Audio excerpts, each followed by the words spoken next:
कि नेट और जेआरएफ में डिफरेंस क्या होता है। जेआरएफ में आपके पास क्वालिफिकेशन तो है, आप कभी भी असिस्टेंट प्रोफेसर बन सकते हो, लेकिन साथ में आती है एक एडेड फाइनेंशियल हेल्प। जेआरएफ में यूजीसी नेट वाले फायदे तो मिल ही रहे हैं, साथ में फाइनेंशियल बेनिफिट्स मिल रहे हैं भाई। पैसा मिल रहा है, पैसा। सो मेरे साथ ना, क्योंकि मैंने प्राइवेट यूनिवर्सिटी से एलएलएम किया था, तो मेरे साथ मेरे प्रोफेसर्स, असिस्टेंट प्रोफेसर्स जो मुझे पढ़ाते थे,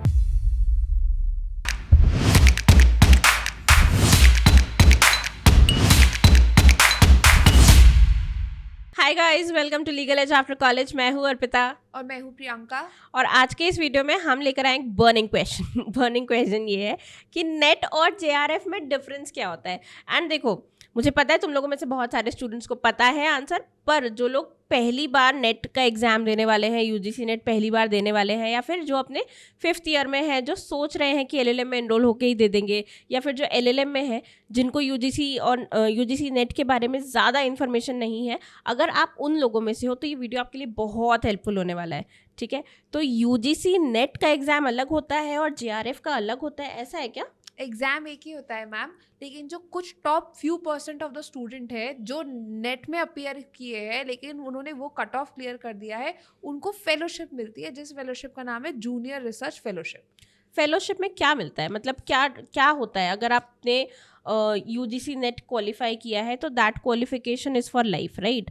आप कभी भी असिस्टेंट प्रोफेसर बन सकते हो। ये जेआरएफ में भी सेम है क्या? जेआरएफ में आपके पास क्वालिफिकेशन तो है, आप कभी भी असिस्टेंट प्रोफेसर बन सकते हो, लेकिन साथ में आती है एक एडेड फाइनेंशियल हेल्प।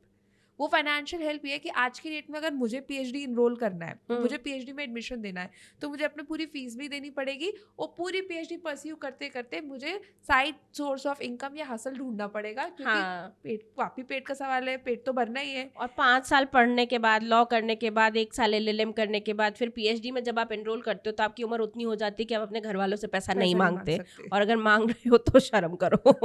अपने आप आ जाएगी, ट्रस्ट मी।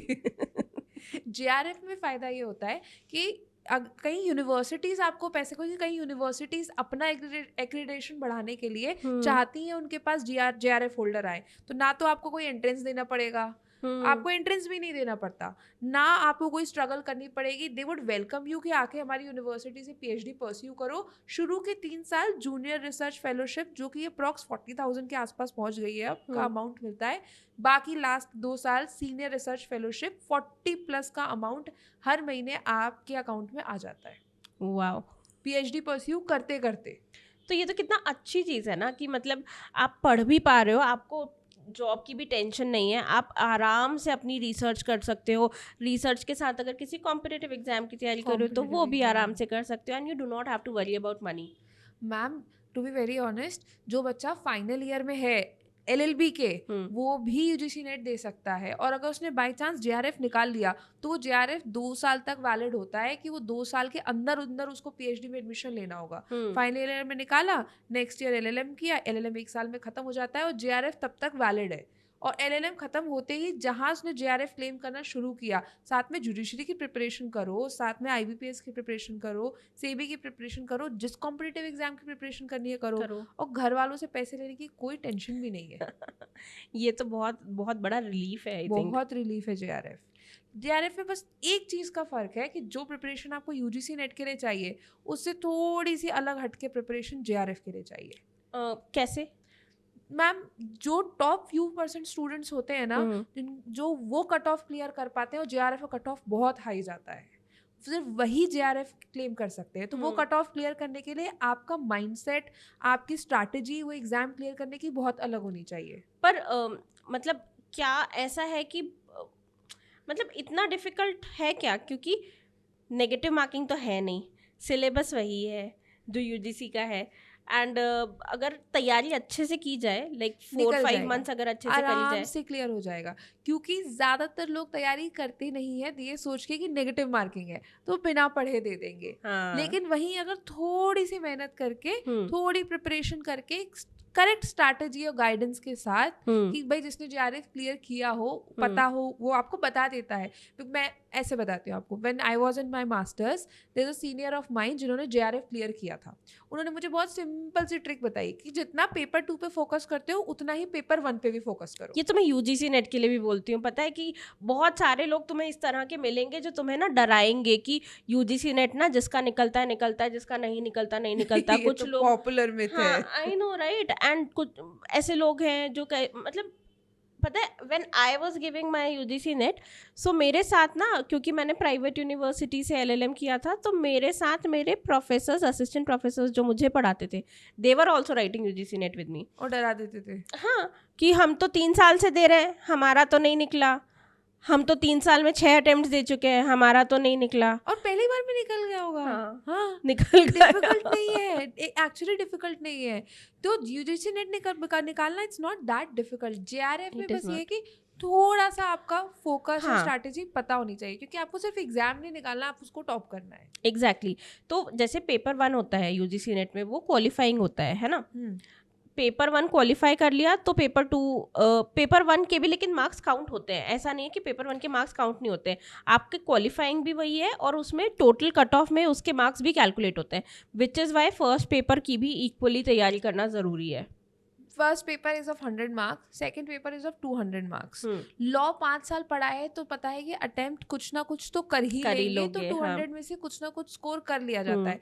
वो 50 क्वेश्चंस जो 100 मार्क्स के हैं, उसमें जब डेटा इंटरप्रिटेशन, लॉजिकल रीजनिंग या मैथ्स उस समय समझ नहीं आता, क्योंकि हमने उसकी प्रैक्टिस नहीं की होती है. हाँ. मैम क्वेश्चंस बहुत इजी होते हैं, क्वेश्चन सिंपल होते हैं. हाँ, हाँ, ऑल इट हाँ. Requires is little bit of guidance, little bit of practice. वो कर लेते हैं तो, और उसमें एक ही आंसर होता है. अगर आप लॉजिकल रीजनिंग या डेटा इंटरप्रिटेशन सॉल्व कर रहे हो तो आपको अगर आता है तो you know there is exactly one answer. और 100 मार्क्स में से अगर, एंड इट्स अचीवेबल, अगर आप 80 स्कोर कर पा रहे हो तो आपके लिए जेआरएफ का रास्ता वहीं क्लियर हो जाता है. इसमें बस थोड़ी सी गाइडेंस, काफ़ी सारी प्रैक्टिस की ज़रूरत है, और जेआरएफ इज़ नॉट डिफिकल्ट. हाँ. एंड मतलब यूजीसी नेट के फ़ायदे तो हैं ही. देखो यूजीसी नेट के तो अपने फ़ायदे ही, पर जेआरएफ में यूजीसी नेट वाले फ़ायदे तो मिल ही रहे हैं, साथ में फाइनेंशियल बेनिफिट्स मिल रहे हैं भाई. पैसा मिल रहा है, पैसा बहुत इम्पोर्टेंट है. बहुत इंपॉर्टेंट है पैसा. That I agree. मैम सही बताऊँ, मैंने सिर्फ दूसरा अटेम्प्ट जेआरएफ के लिए दिया था, क्योंकि मुझे हर यूनिवर्सिटी का दरवाजा खटखटा के पीएचडी का एंट्रेंस नहीं देना था. एनएलयू दिल्ली अपना पीएचडी एंट्रेंस ले रही थी, आईआईटी खड़गपुर अपना पीएचडी एंट्रेंस ले रहा था. मुझे सब जगह, क्योंकि कई बार मेरा लास्ट ईयर आईआईटी खड़गपुर और आईएलआई दिल्ली का डेट ही क्लैश कर गया. हाँ, लास्ट ईयर ये हुआ था. हाँ. और तो अगर आप एंट्रेंस से बचना चाहते हो और अगर आपके पास जेआरएफ है तो आपको एंट्रेंस नहीं देना है, कोई भी नहीं देना है. मतलब सिर्फ हाँ, रिसर्च प्रपोजल सबमिट करना है. हाँ exactly, that is all you need to do. तो अगर यूजीसी नेट की अच्छी तैयारी करनी है तो अच्छी तैयारी करोगे तो जेआरएफ निकलेगा. अगर सिर्फ ऐसे ही तैयारी करोगे तो फिर शायद तुम भी उन्हीं लोगों में से होगे जो कहेंगे कि हम तो 2 साल से दे रहे हैं. नहीं निकलता भाई, किसी का नहीं निकलता. ऐसा है नहीं, ठीक है. So be the part of the other crowd जो एक बार में निकाल लेते हैं या जिनको दूसरी बार में निकाल लेते हैं, ठीक है. एंड अगर उस क्राउड का पार्ट बनना है तो कमेंट सेक्शन में, पिन्ड कमेंट में यूजीसी नेट के क्रैश कोर्स का लिंक है. अभी से तैयारी शुरू करो ताकि एम जेआरएफ करो. जेआरएफ निकलता है तो बहुत बहुत अच्छी बात है, nothing better than that. JRF target करोगे तो यूजीसी नेट तो निकलेगा ही निकलेगा. एग्जैक्टली. तो इसीलिए अगर अच्छी तैयारी करनी है तो क्लिक दैट लिंक, ठीक है. वॉच द डेमो वीडियोस, चीज़ें देखो, पढ़ो, समझो कि तुम्हें समझ में आ रहा है या नहीं. I am sure you will love the videos. तो अगर अभी से अच्छी तैयारी करनी है तो डू जॉइन द कोर्स.